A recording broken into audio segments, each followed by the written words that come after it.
Kami punya aplikasinya Mobile JKN. Mobil JKN. Ya, dengan Mobile JKN itu sebenarnya bisa dikatakan hampir seluruh pelayanan di kantor cabang itu bisa dilakukan secara mandiri. Nggak perlu ke kantor ya Pak? Nggak perlu ke kantor. Kalau berpikir positifnya sederhana gini. Jangan-jangan kita sehat karena doa-doa orang yang sakit yang kita bantu. Seperti itu kan. Bijaksana sekali itu Bonus. Kalau nunggaknya lama gimana? Saya sudah 5 tahun, 6 tahun gitu kan. Ada kasus seperti itu ya Pak ya? Oh banyak sekali. Ini juga ada kemudahan juga dari pemerintah untuk yang menunggak lebih dari 2 tahun. Peserta mandiri cukup bayar 2 tahun saja.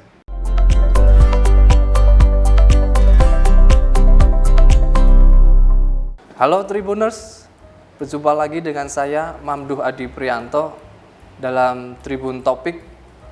Saat ini saya bersama dengan Kepala BPJS Kesehatan Purwokerto, Bapak Dr. Gigi Unting Patri Wicaksono Pribadi MM AAK. Banyak Tribuners yang bertanya-tanya, penasaran juga terkait BPJS Kesehatan ya, dari sisi pendaftaran ataukah itu mengedit atau mensunting data yang sudah masuk dan berbagai macam. Di sini kami akan bertanya-tanya langsung dengan Kepala BPJS Kesehatan Purwokerto terkait BPJS Kesehatan. Bapak Dr. Gigi Unting Patri Wicaksono Pribadi, apa kabar?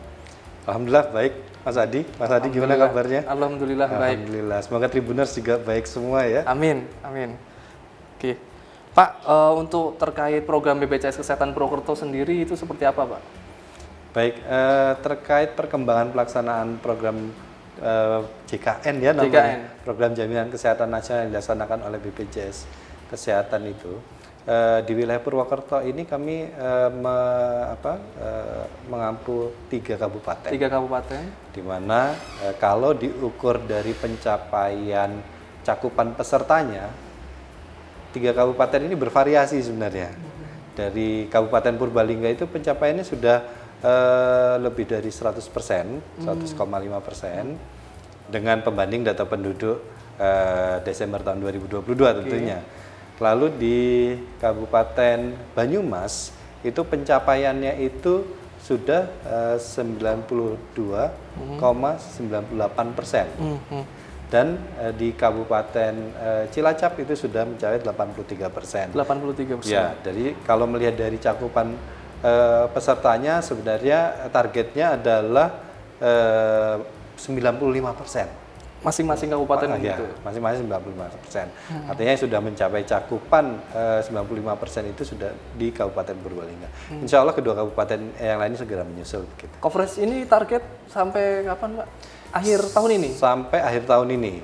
Karena nanti di bulan Juli 2024 harapannya cakupannya sudah mencapai 98%. 98%, ya. Melebihi target artinya. Ya, kalau untuk Purbalingga ya, untuk dua kabupaten lain insya Allah segera menyusul. Gitu.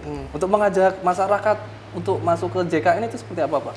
Ya, tentu saja banyak kegiatan yang kita lakukan ya. Dengan pertama ada pemberian informasi langsung. Kami melakukan sosialisasi langsung kepada kelompok-kelompok masyarakat. Juga kami memanfaatkan media sosial pastinya. Kami memanfaatkan media-media populer seperti Instagram, TikTok, dan semacamnya di Facebook seperti itu. Dan juga ya tentu saja kami membuka layanan di kantor cabang ya, dan juga di kantor kabupaten kami ada kantor pelayanan kabupaten di situ. Dan kami juga ada channel-channel pelayanan yang terkini lah ya. Kami memanfaatkan WhatsApp itu bisa untuk melakukan pendaftaran, atau hotline service kami juga bisa digunakan untuk melakukan pendaftaran. Seperti itu. Dan juga satu lagi adalah aplikasi. Kami punya aplikasinya Mobile JKN. Mobile JKN. Ya, dengan Mobile JKN itu sebenarnya bisa dikatakan hampir seluruh pelayanan di kantor cabang itu bisa dilakukan secara mandiri. Nggak perlu ke kantor ya Pak? Nggak perlu ke kantor sebenarnya seperti itu. Kita mau apa? Mau daftar, mau update alamat. Menyunting data bisa ya Pak? Bisa update alamat. Atau menginput data yang salah gitu ya? Datanya bisa, seperti itu. Lalu juga kita mau milih fasilitas kesehatan tingkat pertama pindah sendiri. Itu bisa. seperti itu. Artinya tadi cakupan wilayah di Cilacap kan itu kan wilayahnya luas itu Pak ya. Betul. Artinya itu ada daerah Majenang yang sisi barat itu yang mungkin memang jauh dari kantor BPJS Kesehatan yang ada di Cilacap Kota. Itu bisa memanfaatkan online itu ya Pak ya? Oh bisa, tentu saja bisa. Selain itu kami juga ada mobile customer service. Mobile customer service? Ya, namanya BPJS Keliling. Itu di Cilacap itu 2 kami turunkan itu setiap daerah mana hari. aja Pak? Mungkin ada tribunersnya yang mau tahu Pak? Jadi gantian sebenarnya. Sasaran kami biasanya pasar-pasar. Oh di pasar? Di pasar-pasar. Jadi itu gantian tiap hari itu berpindah secara merata. Itu untuk konsen daerah Cilacap, daerah wilayah mana? Iya, di seluruh Cilacap. Oh seluruh Cilacap ya? Namanya mobile itu ya Pak ya? Namanya BPJS Keliling. BPJS Keliling, itu yang pakai mobil. Itu untuk pendaftaran bisa di situ? Untuk pendaftaran bisa. Pembayaran? Kalau untuk pembayaran kami punya channel pembayaran itu banyak sekali, 696.000 seluruh Indonesia. Channel eksternal itu Iya, ya? channel eksternal. Mau bayarnya lewat mana sekarang? Apa yang terpikir di Tribuners? Saya mau bayar biasa, bayar pakai apa? Bisa. Misalnya mau ada Indomaret, ada Alfamart, itu bisa. Itu cash ya Pak, bisa ya Pak ya? Cash bisa. Mau lewat aplikasi e-commerce bisa. Mau e-wallet lalu juga kantor pos bisa. Pegadaian bisa, lewat bank apalagi ya bisa, lewat ATM. Jadi yang terpikir semua channel pembayaran populer di Indonesia itu bisa. Seperti itu. Jadi tidak perlu kantor BPJS Kesehatan untuk membayar karena malah tidak bisa. Seperti itu. Siap, ada channelnya tersendiri. Iya, karena itu mendekatkan. Sebenarnya konsep kami mendekatkan kepada masyarakat. Itu Tribuners, berarti pembuatan atau pendaftaran BPJS Kesehatan secara online sudah bisa dilakukan, pembayaran pun banyak channelnya, channel eksternal gitu ya Pak ya? Betul. Oke. Untuk yang tadi untuk menyunting atau mengubah data itu via online bisa ya Pak ya? Bisa, dengan aplikasi mobile JKN. Misalnya kita mau update data fase kesehatan tingkat pertama, atau mau nambah anak. Maksudnya nambah anak ini misalnya bukan ini ya, nambah data anak yang baru dilahirkan. Data anak yang baru dilahirkan, bukan menambah anak. Sudah ada. Atau anggota keluarga lain itu bisa. Siap. Ini pertanyaan dari Tribuners juga Pak. Kalau BPJS itu ini agak sedikit konyol juga sih. Tapi banyak yang ditanyakan juga, BPJS tidak pernah dipakai atau tidak pernah sakit lah. Itu apakah bisa dicairkan menjadi uang? Ini pertanyaan penting juga mungkin. Betul, ya. Bagaimana Pak penjelasannya? Ini banyak yang nanya seperti kalau nggak pernah dipakai bagaimana? Iya gitu. Konsep dari program JKN ini adalah gotong royong. Jadi yang sehat membantu yang sakit. Jadi konsepnya itu bukan tabungan ya, bukan tabungan kesehatan. Kalau tabungan kesehatan ini kumpul-kumpul, kalau ada kebutuhan diambil, itu berarti berkurang kan. Kalau tidak digunakan berarti bertambah. Seperti ini konsepnya adalah gotong royong. Artinya uang yang disetorkan, premi yang disetorkan BPJS Kesehatan itu sebenarnya digunakan untuk membayar yang saat itu sedang sakit. Nah, kalau misalnya kita sakit, itu akan dibantu dibayar kan oleh sama yang sehat saja. Jadi itu konsep gotong royong. Kalau di pendidikan itu subsidi silang gitu, Pak. Betul, di situ ada semacam bisa dikatakan subsidi silang. Jadi kita kan iurannya juga nilainya tidak begitu besar, tapi ketika dimanfaatkan, pelayanan kesehatan itu bukan gratis kan, BPJS Kesehatan itu bayar. Dan nilainya itu cukup besar. Kalau di sampai bulan ini saja BPJS Kesehatan Purwokerto itu sudah bayar sampai 1,8 triliun ke fasilitas kesehatan. 1,8 triliun. Ya. Bulan ini. Sampai bulan ini. Dari ini. Januari sampai bulan ini. Akhir Oktober ini ya. 1,8 triliun. Itu Tribuners tidak bisa dicairkan. Sudah punya BPJS, sudah iuran per bulan dan tidak pernah sakit, tidak bisa dicairkan. Ini berbeda dengan BPJS Ketenagakerjaan. Sekarang kan banyak yang salah paham Pak antara BPJS Kesehatan dan Ketenagakerjaan. Apakah prosesnya sama, apakah sistemnya sama gitu. Kalau Ketenagakerjaan kan memang kita bisa seperti tabungan tadi Pak ambil. Kalau di kesehatan ada sistem tersendiri tadi, subsidi silang. Mungkin kalaupun misalnya ditanya apa yang didapat gitu kan, Iya. kan saya nggak memanfaatkan. Betul. Nah, kalau Jawabannya, berpikir positif ya sederhana gini. Jangan-jangan kita sehat karena doa-doa orang yang sakit yang kita bantu. Seperti itu kan. Bijaksana sekali Tribunus. Oke, ini juga pertanyaan lagi Pak, terkait dari Tribunus juga. Kalau pasang gigi palsu dan kacamata gratis itu ada nggak dari BPJS? Pelayanannya seperti apa? Sebenarnya kita konsep gratis itu yang harus diluruskan ya. Oke. Bahwa pelayanan baik itu pelayanan kesehatan, pelayanan gigi tiruan ya, ataupun kacamata itu dibiayai oleh program JKN, dibiayai oleh seluruh peserta kan, dari iuran peserta. Seperti itu. Jadi bukan gratis, sebenarnya BPJS Kesehatan membayar ke optik, membayar ke dokter gigi. Betul. Dan itu ada penggantiannya. Jadi kalau untuk masing-masing kelas untuk kacamata itu ada nilai penggantiannya mulai dari 160.000 sampai 330.000 untuk kelas 1 seperti itu. Jadi 160.000 untuk kelas 3, 220.000 untuk kelas 2 dan 330.000. Limitnya itu ya Pak? Iya. Pertanyaan kan seperti ini. Memang ada kacamata harga segitu? Iya. Ada. Ada. Kalau lebih? Kalau misalnya pengen lebih, kadang kan Ya. ingin Yang lebih bagus. modelnya yang terkini atau modelnya yang ada mereknya sampai harganya melampaui itu. Ya mau tidak mau harus ada bayar dari peserta BPJS Kesehatannya itu sendiri kepada optik seperti itu. Kalau untuk gigi tiruan itu juga ada plafonnya 1,1 juta. 1,1 juta. Ya, itu 2 rahang seperti itu. Itu prosedurnya seperti apa Pak? Atau mereka harus berobat dulu ya Pak ya ke dokter gigi atau ke Oh ya mata pasti. ya? Tidak terus misalnya Tiba-tiba langsung datang ke optik gitu. Ya, nggak bisa seperti itu. Jadi kenapa BPJS Kesehatan itu memberikan pelayanan sesuai standar pelayanan medis.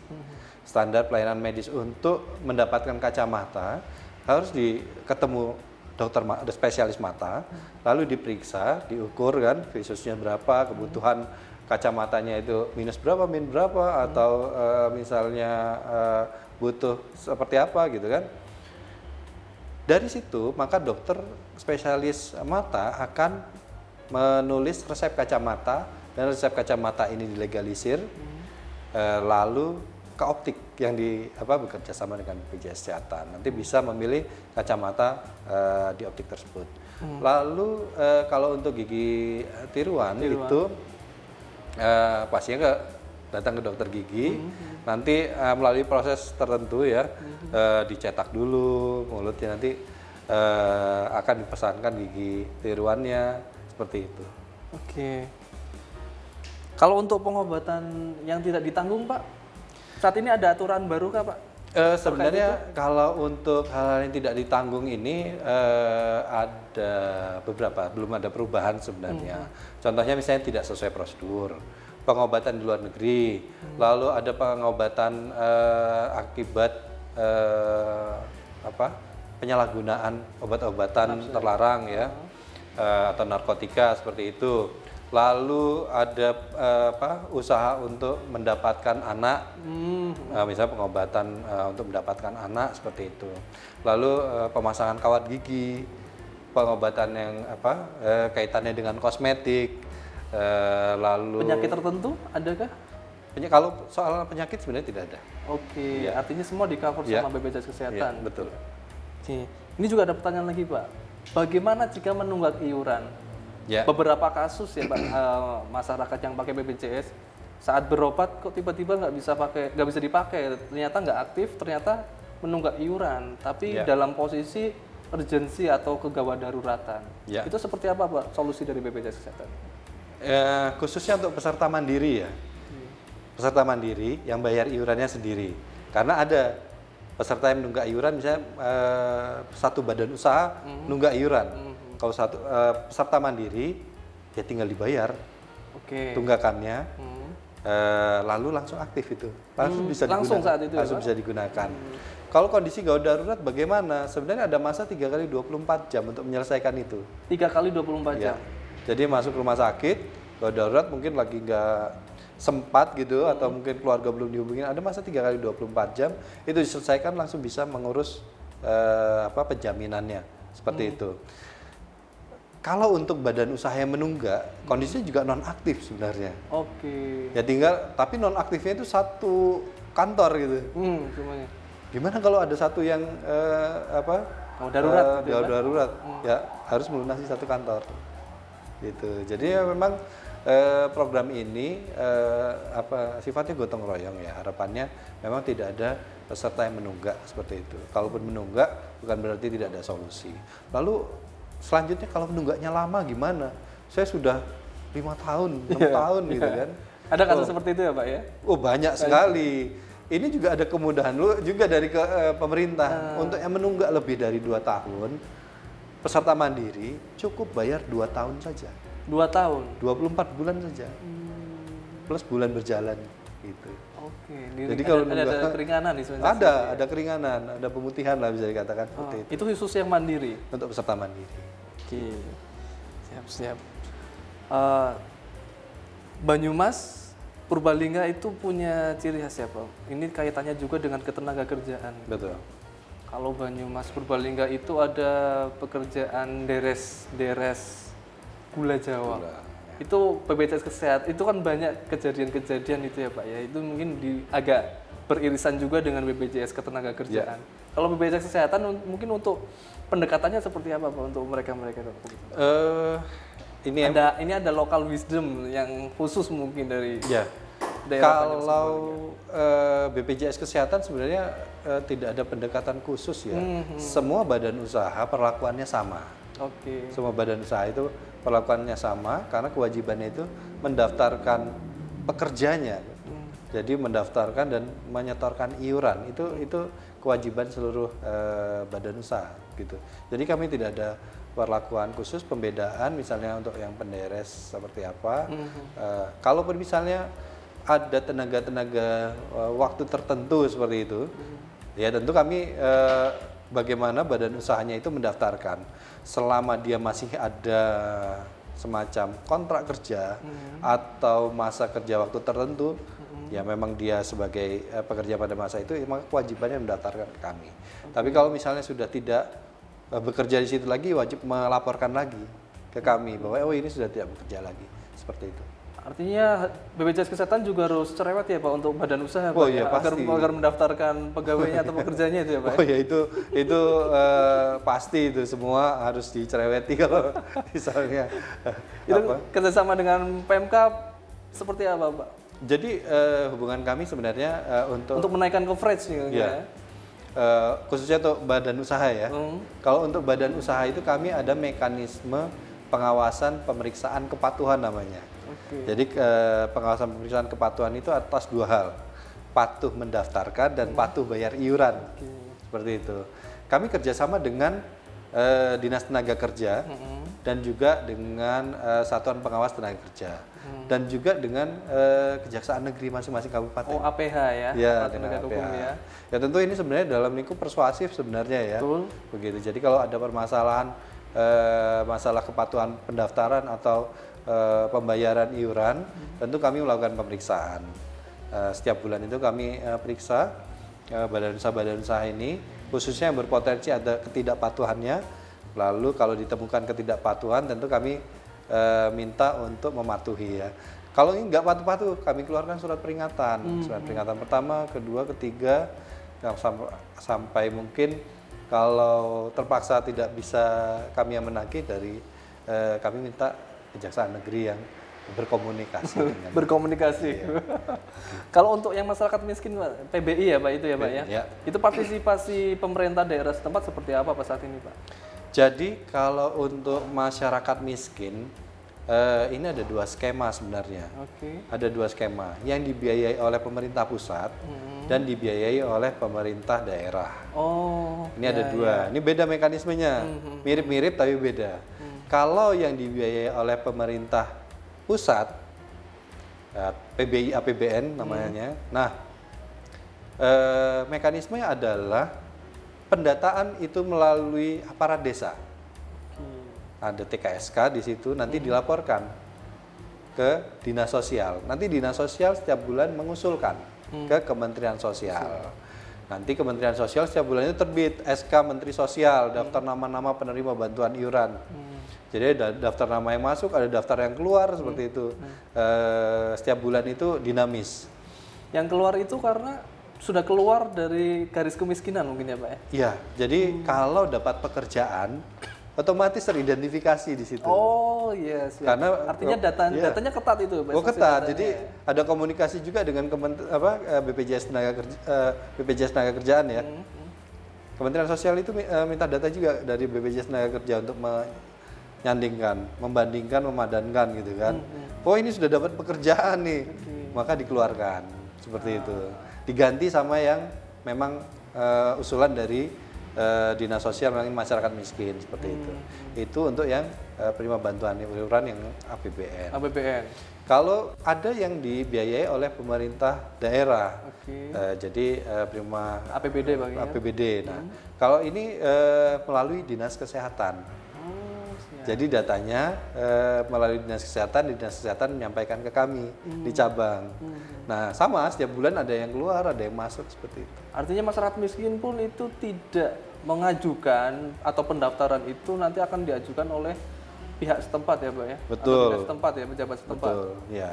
Jadi tapi tetap baiknya setiap masyarakat itu mengecek ya keaktifan dari kartunya. Karena seperti tadi ada mekanisme keluar masuk tadi ya.